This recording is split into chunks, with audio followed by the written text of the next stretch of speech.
You need to add little rivets like this and little details to your foam armor. See the plane? See the rivets? Take a screw like this one and put it in a drill and drill forward. That's it.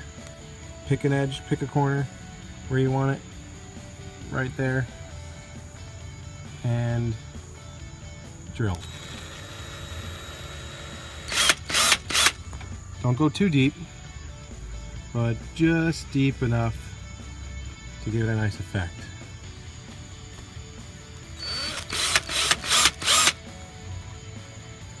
And that's it. Booyah! 1 minute tutorial.